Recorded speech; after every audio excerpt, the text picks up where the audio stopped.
Hello students, SKV academy के इस YouTube channel पे आप सभी का स्वागत है। आज हम लोग इंटीग्रेशन का एक अगला लेक्चर शुरू करने जा रहे हैं। मतलब मैंने बेसिक आइडिया दे दिया था, अभी एप्लीकेशन चल रहा है। तो मेरा आप सभी लोगों से ये अनुरोध है कि इसको गौर से देखिएगा लेक्चर को, और अगर पसंद आता है तो हमारे चैनल को सब्सक्राइब करिएगा, लाइक करिएगा, फॉलो करिएगा। ये जो लेक्चर्स मैं बना रहा हूँ, ये जो पूरी सीरीज़ है, ये बेसिक मैथमेटिक्स की है, और बिना बेसिक मैथमेटिक्स किए हुए कैलकुलस आ नहीं सकती। फिज़िक्स आ नहीं सकती। बेसिक मैथमेटिक्स के बिना फिज़िक्स नहीं आ सकती।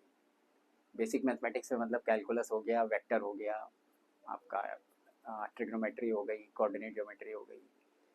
इनके बिना, इनकी बेसिक चीज़ों के बिना, बेसिक मैथ्स के बिना फिज़िक्स आना असंभव है।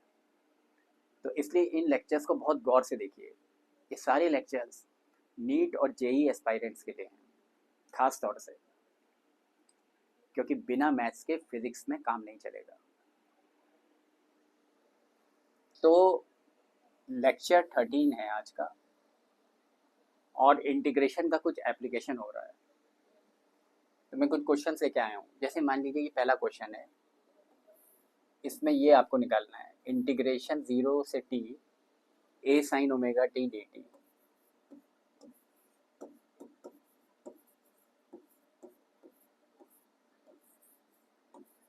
ये फंक्शन है, इसको इंटीग्रेट करना है। तो देखिए प्रॉब्लम इसमें ये फंस रही है कि यहाँ पे ओमेगा t है और यहाँ पे केवल t है। अगर यहाँ पे t है, अगर यहाँ पे भी t होता तब तो बहुत सिंपल होता ये। जैसे अगले स्टेप में मान लो मैं इसको ऐसे लिखता हूँ, a तो कांस्टेंट है, इंटीग्रेशन के बाहर आ गया,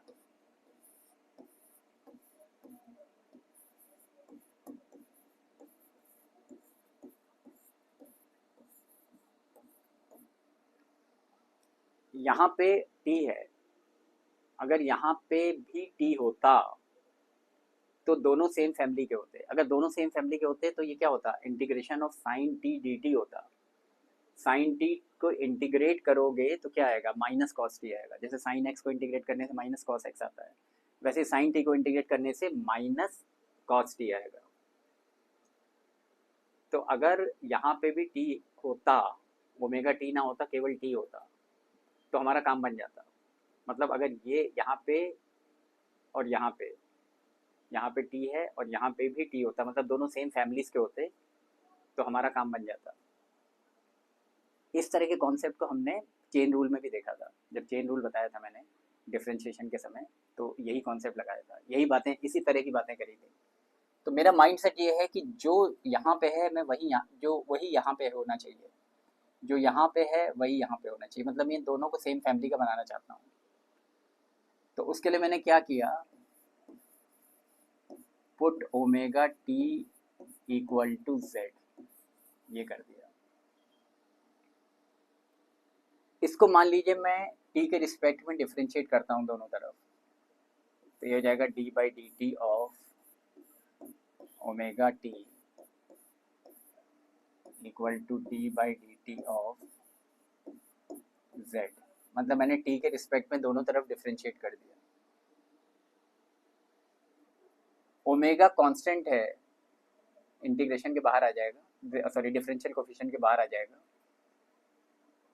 ओमेगा को बाहर ले लेते हैं, अंदर क्या बचा, अंदर बचा D by d t of t. D by d t of T 1 हो जाएगा, और राइट हैंड साइड में क्या है, D Z by d T है। तो यहाँ से आ रहा है, ये तो ओमेगा हो गया, यहाँ से आ रहा है D T equal to D Z by omega.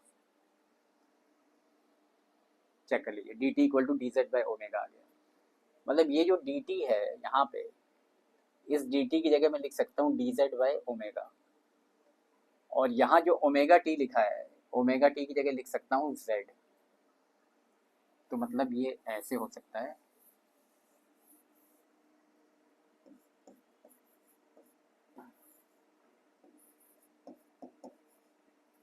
Omega T की जगह z हमने रिप्लेस किया था और dt की जगह लिख दें dz बाय ओमेगा, इस dt की जगह लिख दें dz बाय ओमेगा।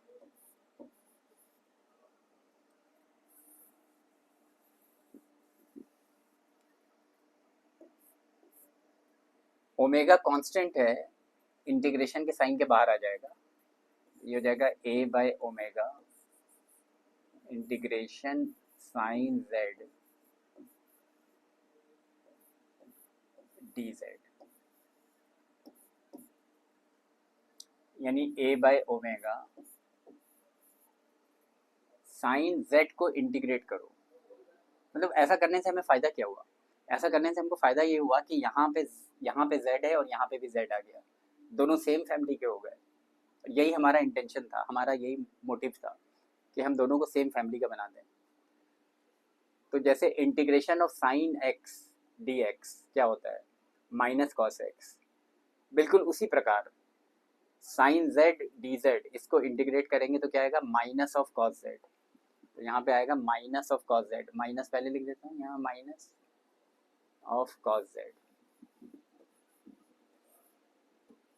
अभी मैंने लिमिट्स नहीं डाली, क्योंकि मैंने लिमिट्स इससे नहीं डाली क्योंकि ये जो लिमिट्स पड़ी हुई हैं यहाँ पे वो टाइम की लिमिट्स हैं। पहले यहाँ पे टाइम था, t था, टाइम था, तो ये जो लिमिट्स पड़ी हुई हैं वो टाइम की हैं। और अभी यहाँ मैंने नया वेरिएबल इंट्रोड्यूस कर दिया है z, तो लिमिट्स तो चेंज हो जानी चाहिए, तो इसलिए मैंने लिमिट्स अभी नहीं डाली। अगले स्टेप में इसको ऐसे लिख सकते हैं, देखिए ये माइनस साइन ऐसे रहने दें,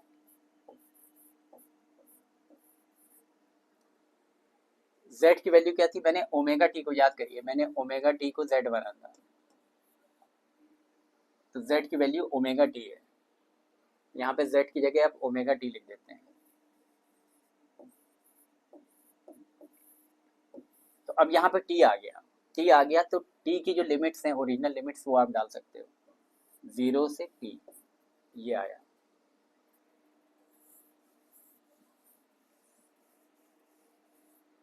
इसको अगले स्टेप में ऐसे लिख सकते हैं, माइनस a बाय ओमेगा। अब यहाँ पे लिमिट्स को हम इंसर्ट करेंगे, ये लोअर लिमिट है, ये अपर लिमिट है। पहले t की जगह अपर लिमिट रख दीजिए, t की जगह ऊपर से t लिख दीजिए, तो t की जगह t लिख दीजिए तो क्या हो जाएगा? ये कॉस ओमेगा टी।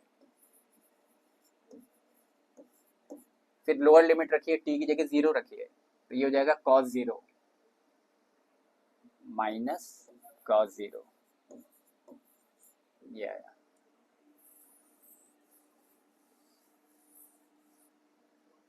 यहाँ से हो गया minus a by omega cos omega T, cos 0 1 होता है, माइनस 1 यहाँ पे लिखा है माइनस 1, इसको अंदर ले जाइए, भैया कहिए माइनस को अंदर ले जाइए, तो ये हो जाएगा a by omega 1 minus cos omega T.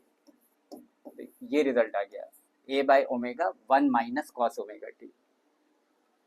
यहाँ देखिए ये है a by omega 1 minus cos omega T, तो ये क्वेश्चन निपट गया। तो मैंने ये क्वेश्चन जानबूझ के कराया था क्योंकि थोड़ा टिपिकल था, तो जिससे आगे कभी आप फंसो नहीं। अब देखिए ये अगला क्वेश्चन है, इट्स ए रूटीन प्रॉब्लम, एकदम सिंपल प्रॉब्लम है, लेकिन चलिए हम करते हैं उसको। एकदम से हमारे सामने आई, अगर क्वेश्चन में दिया है y equal to x square, तो देखिए ये दिया हुआ है क्वेश्चन में y equal to x square,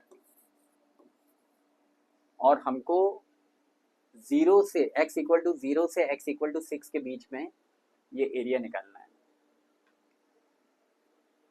तो मान लीजिए हमने इस फंक्शन का ग्राफ बनाया, ये x एक्सिस है, ग्राफ कुछ ऐसा बनता है, हम लोग डिस्कस कर चुके हैं। और मान लीजिए आपको ये एरिया निकालना है, यहाँ पे x इक्वल टू 0 है और यहाँ पे कहीं x इक्वल टू 6 है, तो आपको ये एरिया निकालना है, ये शेडेड एरिया निकालना है, मैंने जो हैच कर दिया वो एरिया निकालना है। तो हम वही काम करते हैं जो न्यूटन साहब ने किया था, जो एरिया होगा that will be equal to integration y d x. Y की वैल्यू क्या है, एक्स स्क्वायर, यहाँ पे लिख दीजिए एक्स स्क्वायर। एक्स की लिमिट्स कहाँ से कहाँ तक जा रही हैं, 0 से 6 तक, तो एक्स की लिमिट्स डालते हैं 0 से 6। एक्स स्क्वायर को इंटीग्रेट करेंगे तो आएगा एक्स क्यूब बाई 3, लिमिट चली गई 0 से 6। इसको 3 तो कांस्टेंट है, बाहर ले लें। अब x की जगह अपर लिमिट रखिए 6, तो क्या हो जाएगा 6 क्यूब। फिर x की जगह लोअर लिमिट रखिए 0, तो हो जाएगा 0 क्यूब। दोनों को सेपरेट कर दीजिए। ये 6 क्यूब है, 6 क्यूब का मतलब क्या हो गया, 6 इंटू 6 इंटू 6, ये 216 हो गया। 216 बाई 3 कितना होता है, 72 स्क्वायर यूनिट्स। तो देखिए ये एरिया आ गया 72 स्क्वायर यूनिट्स। ये जो पूरा एरिया है इस ग्राफ के नीचे का, ये पूरा एरिया एग्जैक्ट एरिया आ गया 72 स्क्वायर यूनिट्स। तो ये क्वेश्चन भी हो गया। ये ऐसी रास्ते में प्रॉब्लम आ गई थी तो चलते चलते हमने कर ली। मतलब हमको सब कुछ याद रहना चाहिए। अगला क्वेश्चन ये है, उन्होंने दिया है v d v by d x.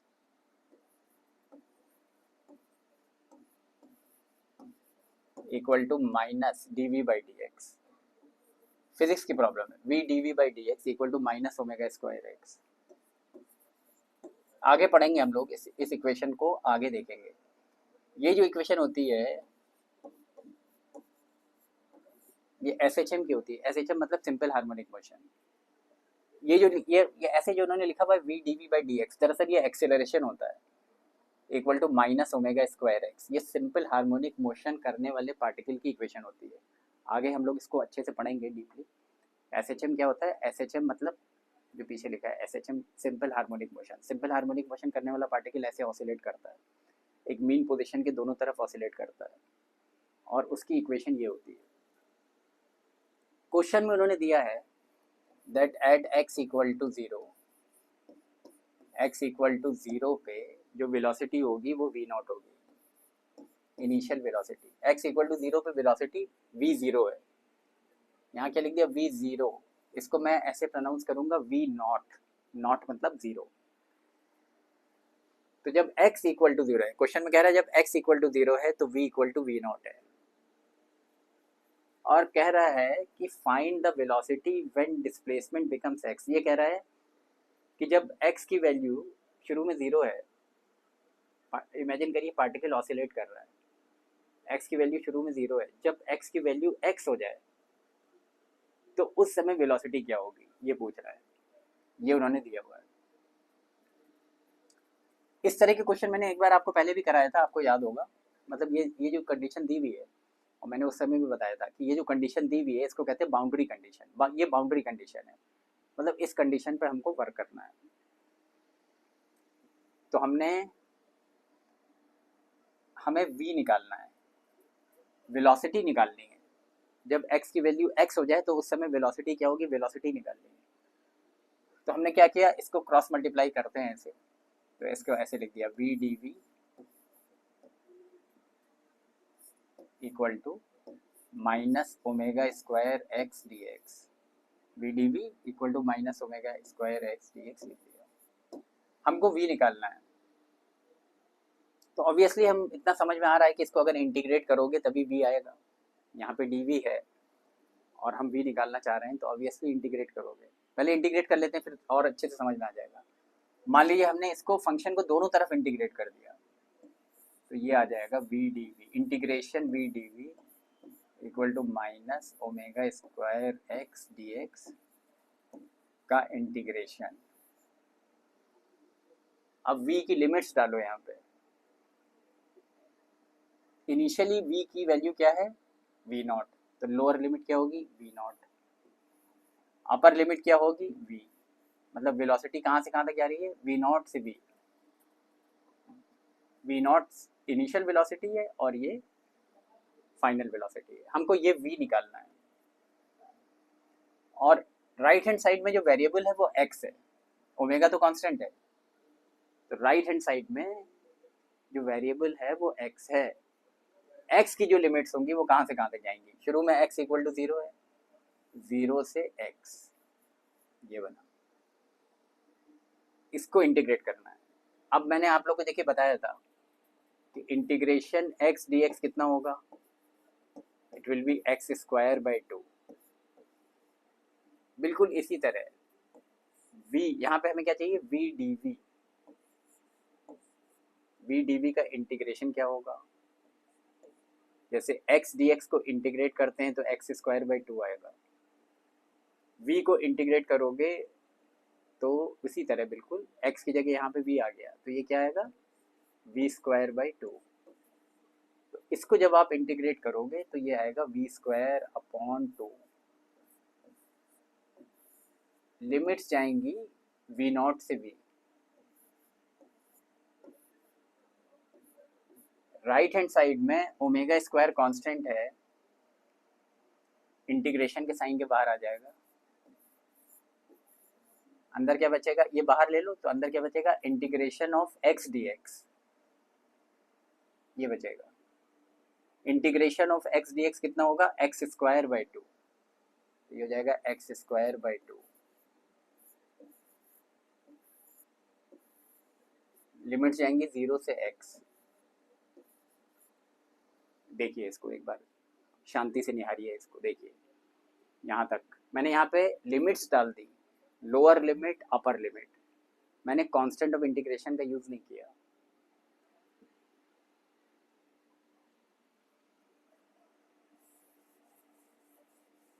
और इस चीज को मैंने यूज कर लिया, जब x 0 है तो v equal to v naught है, तो यहाँ पे देखिए x जब 0 है तो v की लिमिट्स में नीचे वी नॉट है, और जब x इक्वल टू x है तो v इक्वल टू v है।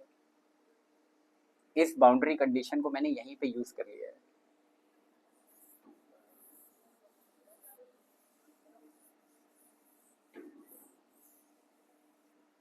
तो ये हो जाएगा, 2 को बाहर ले लेते हैं, अब v की जगह पहले अपर लिमिट रखिए, तो ये हो जाएगा v स्क्वायर, फिर v की जगह लोअर लिमिट रखिए v नॉट, तो ये हो जाएगा v naught square equal to, right hand side में क्या होगा, माइनस ओमेगा स्क्वायर बाई 2, फिर x की जगह अपर लिमिट रखिए तो हो जाएगा x स्क्वायर, फिर x की जगह लोअर लिमिट रखिए तो हो जाएगा 0 स्क्वायर, ये आ जाएगा। तो ये 2 देखिए कैंसिल हो रहा है बिल्कुल सीधे सीधे, तो यहाँ से आ रहा है v square minus v not square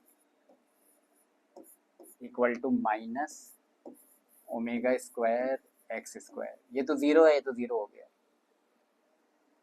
इसको उधर भेज दीजिए तो आ गया v square equal to v not square minus omega square x square, यानी v equal to under root we not square minus omega square x square. तो ये चीज़ आगे देखिए, यहाँ पे जो रिजल्ट क्या लिखा हुआ है, v equal to under root we not square minus omega square x square, so we get this expression, आ गया। ये क्वेश्चन मैंने जानबूझ के कराया था, मतलब मैं अपनी तरफ से कोशिश कर रहा हूँ कि मैं मैक्सिमम वैरायटी क्वेश्चंस करा दूँ। और देखिए हम लोग जो है, जो प्रोग्राम हम लोग का है वो एक टाइम बाउंड प्रोग्राम है, तो ऐसा तो नहीं कि किसी भी चीज़ पे हम बिल्कुल पसर जाएंगे, मतलब हमको टाइम के साथ आगे भी बढ़ना होगा। तो आप लोग लगातार इसकी प्रैक्टिस करते रहिए, सो दैट मैं आगे बढ़ूँ तो आप मेरे साथ साथ चलिए। चलिए ये हो गया। अब अगला प्रश्न देखते हैं, चौथा। उन्होंने दिया है d q by d t, इसका एक्सप्रेशन दिया उन्होंने e to the power minus t by tau. अब इस क्वेश्चन को देखिए, यहाँ मैंने लिखा हुआ है, यहाँ पे Q क्या है, Q चार्ज है, मतलब ये इलेक्ट्रिसिटी का प्रॉब्लम है, आगे हम लोग इसको डील करेंगे। मतलब ये जो D q by d T होता है, ये करंट होता है दरअसल, D Q upon D T ये करंट होता है। Q क्या होता है, Q चार्ज होता है। डी क्यू क्या हो गया, डी क्यू मतलब छोटा सा चार्ज, डी टी क्या हो गया, टी मतलब यहाँ टाइम है, डी टी क्या हो गया, छोटा सा टाइम। तो डी क्यू क्या हो गया, छोटे से टाइम डी टी में फ्लो करने वाला छोटा सा चार्ज, वो डी क्यू हो गया। क्वेश्चन में क्या पूछ रहा है, find the total charge that flows between t equal to 0 to t equal to tau. ये जो सिंबल है इस तरह का, इसको कहते हैं टाउ।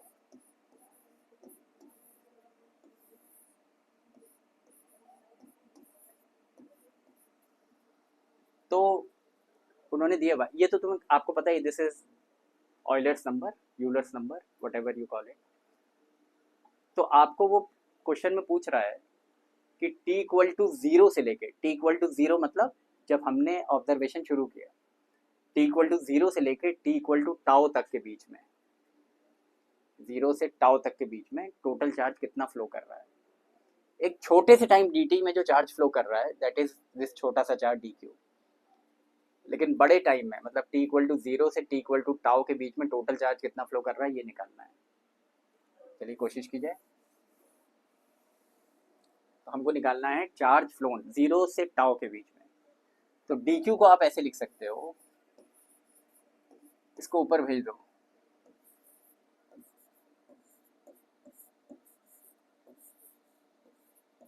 ये छोटा सा चार्ज होगा। अगर टोटल चार्ज निकालना होगा तो क्या करोगे, इसको इंटीग्रेट कर दोगे। इंटीग्रेशन का मतलब क्या हुआ, समीशन ऐड होता चला जाएगा, ऐड होता चला जाएगा तो टोटल चार्ज आ जाएगा। तो टोटल चार्ज को मैंने कैपिटल क्यू मान लिया, तो total charge will be integration of this छोटा चार्ज, मतलब हम इंटीग्रेट कर रहे हैं, इधर भी इंटीग्रेट कर दीजिए।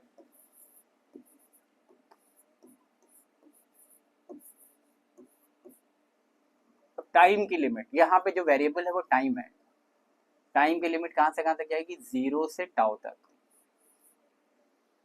क्योंकि हमको निकालना है कि 0 से टाउ तक के बीच में कितना चार्ज फ्लो किया। अब इसको इंटीग्रेट करना है। तो देखिए अभी यहाँ पे क्या है, इस पे जो पावर चढ़ी हुई है वो माइनस टी बाई टाउ की पावर चढ़ी हुई है, और यहाँ पे केवल टी है। मतलब जो यहाँ पे अगर टी है, तो अगर यहाँ पे भी टी आ जाए तो ये सेम फैमिली के होते तो हम लोग क्वेश्चन को आराम से हैंडल कर लेते। लेकिन अभी क्या प्रॉब्लम आ रही है, यहाँ पे टी है और यहाँ पे कुछ और है, मतलब दोनों डिफरेंट फैमिलीज के हैं। अगर दोनों डिफरेंट फैमिलीज के होंगे तो हमारा माइंडसेट क्या होगा, दोनों को सेम फैमिली का बनाना। तो उसके लिए हमने ये किया कि माइनस टी बाई टाउ को एज्यूम कर लिया कि z के बराबर, एक नया वेरिएबल डाल दिया। तो यहाँ से आ रहा है माइनस टी इक्वल टू, इसको ऊपर ले जाओ, टाउ इंटू जेड। इसको टाइम के रिस्पेक्ट में डिफरेंशिएट करो। चलिए ओरली कर देते हैं, ऐसे बिना, ज़्यादा लिखता नहीं है, ऐसे ओरली करते हैं क्योंकि ऐसा क्वेश्चन पहले करा चुका हूँ। टाइम के रिस्पेक्ट में डिफरेंशिएट करो, तो ये माइनस तो ऐसे ही है। यहाँ पे हमने क्या किया, d by d t of t, d by d t of t कितना होगा, 1 हो जाएगा। राइट हैंड साइड भी टाइम के रिस्पेक्ट में डिफरेंशिएट करो, मतलब d by d t of tau z. Tau तो कांस्टेंट है, वैसे ही रहेगा। आगे क्या बचेगा, d Z by d t. तो यहाँ से आ रहा है that d T equal to minus tau D z, ये आ रहा है। इसको ऊपर ले जाइए, डी टी माइनस को उधर ले जाइए, equal to minus tau D Z, D T equal to minus tau D Z आ रहा है। तो यहाँ पे जो डी टी लिखा हुआ है, इस डी टी की जगह मैं लिख सकता हूँ माइनस टाउ डी जेड। और माइनस टी बाई टाउ की जगह लिख सकता हूँ। देखिए यहाँ पे माइनस टी बाई टाउ की जगह लिख सकता हूँ जेड, तो इसकी जगह मैं जेड लिख दूँ, माइनस टी बाई टाउ की यहाँ पे जेड लिख दूँ। चलिए यहीं पे मैंने जेड लिख दिया, तो ये जेड हो गया, ठीक। और डी टी की जगह लिख सकता हूँ माइनस टाउ डी जेड, तो यहाँ पे डी टी लिखा है, इसकी जगह माइनस टाउ डी जेड लिख दूँ। माइनस तो बाहर आ गया और टाउ डी जेड ऐसे आ गया।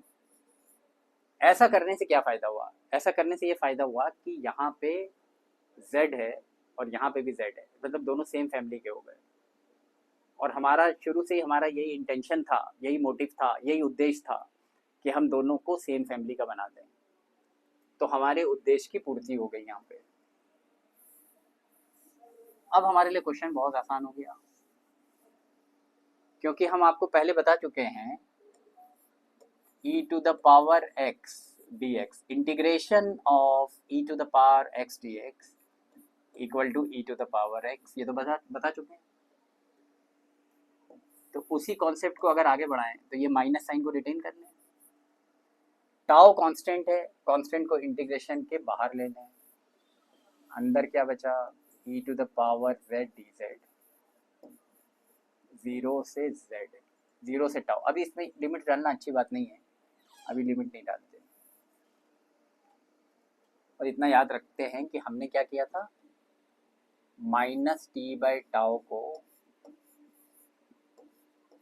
z माना था, बस इतना याद रखते हैं। इस चीज़ को हम लोगों ने ओरिजिनली याद करिए, माइनस टी बाई टाउ को z माना था। अच्छा, तो अब पहले बता चुका हूँ कि integration e to the power x dx क्या है, e to the power x। तो उसी हिसाब से चलिए, तो integration e to the power z dz क्या होगा,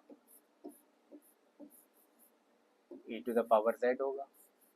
अभी लिमिट्स नहीं डाल रहा हूँ क्योंकि ये नया वेरिएबल z आ गया है।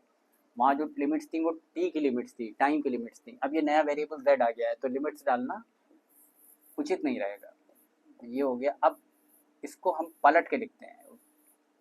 z की वैल्यू क्या है, माइनस टी बाई टाउ, तो यहाँ पे z की जगह अब लिखते हैं माइनस टी बाई टाउ।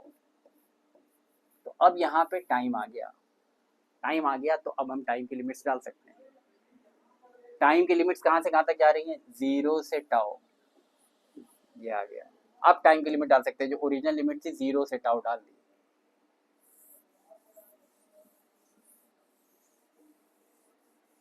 तो ये हो जाएगा q equal to minus of tau. अब t की जगह अपर लिमिट डालो। अपर लिमिट क्या है, टाउ, यहाँ पे t की जगह टाउ डालो। इमेजिन करिए, यहाँ पे t की जगह पहले अपर लिमिट रखिए टाउ, तो ये टाउ टाउ कैंसिल हो जाएगा, 1 आ जाएगा। क्या बचेगा, e to the power minus 1, ये बचा माइनस। अब t की जगह लोअर लिमिट डालो, लोअर लिमिट कितनी है, 0, तो ये क्या बचेगा, e टू द पावर 0।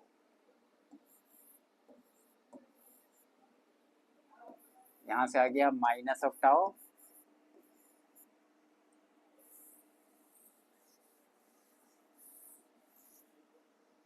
और ये हो जाएगा 1 by e to the power 0 कितना होता है, 1। इसको अंदर ले जाते हैं, हो जाएगा tau into 1 minus 1 by E, minus को अंदर ले गए तो यहाँ टाउ इंटू 1 माइनस 1 बाई ई। तो देखिए ये आंसर छपा हुआ है, tau bracket 1 minus 1 by E, tau bracket 1 minus 1 by E. So this is the answer. I hope आज का लेक्चर आप लोग को समझ में आया होगा, अच्छा लगा होगा। पसंद आया हो तो प्लीज़ हमारे चैनल को सब्सक्राइब करिएगा, लाइक करिएगा, फॉलो करिएगा। Thank you very much for this wonderful interaction. Have a nice day.